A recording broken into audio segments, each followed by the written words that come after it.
Welcome to Storytailers, where we discuss matters of story, because it's the story that matters. I'm Merv, and I'm steering this piece of junk solo. That was a pun. Anyway, in our last video, we talked about fixing Star Wars Episode VII, The Force Awakens. We talked mainly about the characters, their motivations, and their consistency. Well, today I'm going to use one of those characters, Kylo Ren, and his psychology to form a theory about the events leading up to Episode VII. The main character trait of Kylo Ren is his inferiority complex. This leads to his violent mood swings when events go against him and his aggressive need for more power. But where does this inferiority complex come from? He's a top-ranking member of the First Order, and he's extremely powerful in the Force, right? Wrong. I'm proposing a theory that Kylo Ren is very weak in the Force, and this caused him to hate his parents, go after more power at any cost, and kidnap and fake the death of Rey, his cousin. That's right, I got all this out of Kylo's actions. Let's start from the beginning. Kylo is a Skywalker.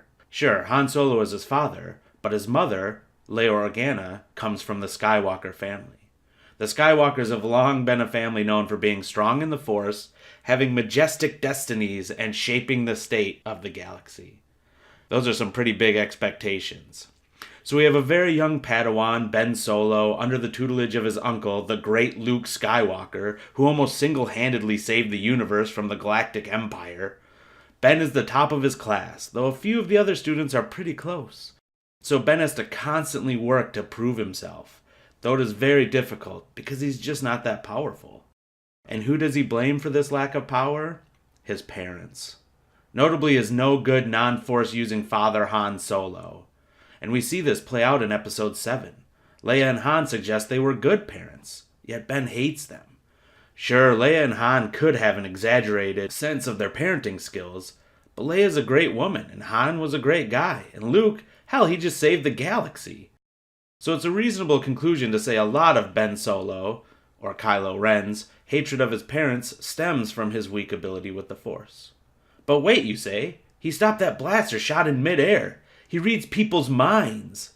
Yeah, well, I'll get to that. But first, let's continue with the story, as Kylo Ren's character psychology would have us believe it. So Kylo already has some hate for his parents because he can barely stay ahead of his class. Some classmates might even surpass him in certain areas. This kid over here is better at telekinesis, that girl can read minds like what?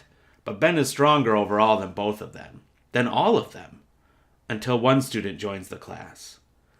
Luke brings his daughter, another Skywalker, and she is powerful. Even though she's years younger than Ben and has far less training, she instantly surpasses him in everything.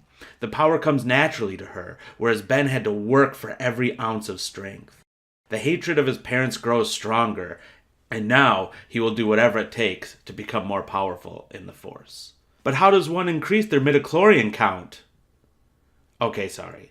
So how does one become stronger in the Force? My guess? Technology. In a world where there are Force users and technology, there would naturally be a connection between the two. That's right, Kylo Ren's power in the Force is nothing more than electronic enhancements from his suit and the chair in his mind-reading chamber. Sure, he has some power in the Force, but it is minimal. So when someone comes around and says they can teach him, in this case it was Snoke, Ben jumps at the chance. We see evidence of this multiple times in the movie. He brings people to a chair that has headrests that seem to wrap around their brain when he wants to really dig into their mind. And after he is injured later in the movie, he continually pounds on his abdomen, like me trying to get my printer to work. Same concept. But so how does this relate to Rey? Well, after watching Rey exceed him at every turn for a couple years, Kylo jumps at the chance to upgrade himself. But he still isn't as strong as Rey. She is the Skywalker destined to shape the galaxy. So Ben Solo, now almost fully Kylo Ren, steals Rey and absconds with her to a faraway planet where no one will find her. Along the way, he fakes her death using technology. First, they wiped Rey's memory, making her forget her training and her ability with the Force. This cut Rey off from the Force, making it so other Force users couldn't sense her. Other Force users like her father, Luke. This leads Luke to believe his daughter is dead. And Luke, a wise master Jedi, wouldn't turn to anger and look for revenge. Instead, he disappears to meditate, searching for answers as to how this could happen. What do we have as evidence for this? Well, we know Luke disappeared for some unknown reason. We know his lightsaber called to Rey.